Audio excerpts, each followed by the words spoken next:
Agribusiness brought to you by Kansas Soybean Commission. The Soybean Checkoff. Progress powered by Kansas farmers. Tom, thanks for joining us this morning. Blended fuel tax credit, very important to the industry? Yeah, it is very important. If we're successful at getting reinstated in the next several weeks, it could mean an additional 500 million gallons demand for biodiesel in 2013. What does that mean to the Kansas soybean farmer? Excellent question. It means more money in their pocket. With an additional demand like that, we could probably expect to see the total value of biodiesel back to the soybean farmer here in Kansas about $1 a bushel.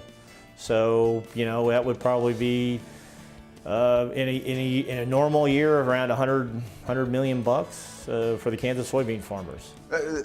Those just aren't pennies. I mean, those are real true dollars. Yeah, absolutely. We just got verification of the numbers from a third-party study conducted by the EPA and the impact of biodiesel on the economy. So those aren't our numbers. Right. It's a Iowa State study. Well, biodiesel is something that is catching on. I mean, you look at it, and the number of gallons blended fuel continues to increase. The role that's playing not only in consumers' end, but also on the farm. How important is that? The role, the biodiesel plays an important role on the farm. There's many farmers now using it. They're really the original market of biodiesel, kind of getting the market going. Right. But now we got a nationwide market. That started right here on the farm, right here in Kansas in the Midwest. So that laid the foundation to establish the success of the biodiesel market nationwide. Where do you see biodiesel going? Do you see it continue to gain strength? Absolutely. We think the country recognizes, the policymakers recognize that biodiesel delivers really important value back to the average citizen of the country. We reduce our dependence on imported oil. We create economic activity not only on the farm but also the biodiesel plants and supply chain, about 40,000 jobs this year. We'll significantly increase that next year. And also, it's a superior fuel for diesel. We get better emissions, so we have cleaner air, and we also reduce our greenhouse gas emissions. So it's good for farmers. It delivers more money back to their pocket, but it's also at the same time delivering energy security, jobs, and cleaner air to the taxpayer. And then we also hear a lot of this food versus fuel. Well, you're driving up the cost of food by using food for fuel. Well, that's not the case. Biodiesel, it has a diversified feedstock. We use soybean oil, we use restaurant grease, we use animal fats. All that goes into making biodiesel. The predominant source is soybean oil. Yeah, we do increase the price of beans just a little bit, but the output of biodiesel, or soybeans, is the primary product we grow with soybeans, soy meal. That's 80% of the soybean. We reduce the meal cost by $20 to $40 a ton. So we're saving those livestock producers significant amount of money on their inputs. And the neat thing about this, Brian, is that we are using their feedstock on the front side also. Their animal fat, we use it turned into biodiesel, so we're also increasing their output. So it's about $10 for a steer on a per carcass basis. So we're helping reduce their inputs and increase the value of their outputs for the animal industry. Plus, we're delivering value back to the soybean farmer. And of course, the American taxpayer wins when we get a stronger economy, we're free of less dependent on imported oil and cleaner air. Agribusiness brought to you by Tarwater Farm and Home. Come on by, we'll treat you like family. Tom, thanks for staying with us this morning. Biodiesel is it's not a Midwest fuel anymore. I mean, when you think about it, it's just not here anymore. Well, it started here and it's still here. But if you think about it, it is a good thing that it's growing up and moving out of the Midwest, because that's where most of the population is. That's where most of the market is. I can point to markets in San Francisco and New York. Both major metropolitan areas, both are eagerly embracing biodiesel. They see the benefits. Everybody else, they see biodiesel help them meet their goals as a city.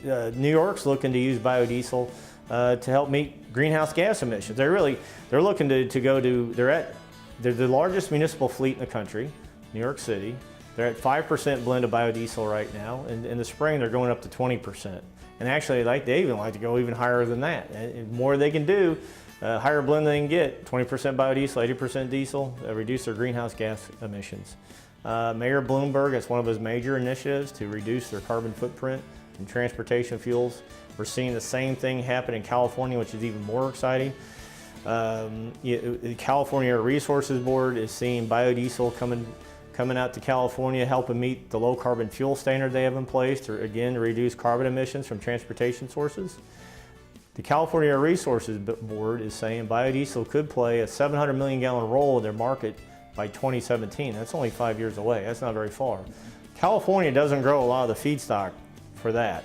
Only about 10% of it can come out of those restaurants in San Francisco and LA.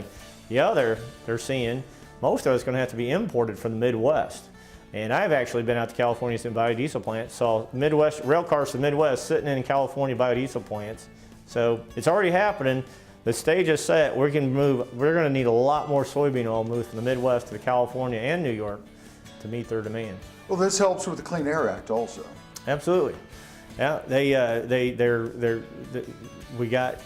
it cleans up three of the regulated emissions from the tailpipe, PM, particulate emissions, carbon monoxide, and unburned hydrocarbons. So absolutely, you're getting cleaner air and better for the environment. And an emission that's not regulated is the aromatics, which are a known carcinogen, and we reduce those by 80%. So we're seeing biodiesel used in underground mines, which was a project really first started here in Kansas with the Hutchinson Salt Company, where they started using B100 to reduce air emission, to clean up air emissions in the mines. And now that's another example where it started here. Now we got mines. I was in Nevada just a few months ago, and there's gold mines that are thousands of feet deep that are using B100. And they have to do that because part of it's from the Clean Air Act, which require them to help clean up some of those emissions. What about U.S. automotive manufacturers? I mean, getting on board with that, you look at Dodge and Ford, some of the new diesel engines that they're putting out. Great question. We're getting great support from the engine manufacturers, vehicle manufacturers. In fact, Ford on their new Super Duty 250s, the 2011 models and 2012 models, 2013,000 models, every Super Duty diesel comes out of the Louisville manufacturing plant has a biodiesel medallion stamped right on the truck, it says B20, showing they're embracing biodiesel. The other manufacturers are doing the same as well.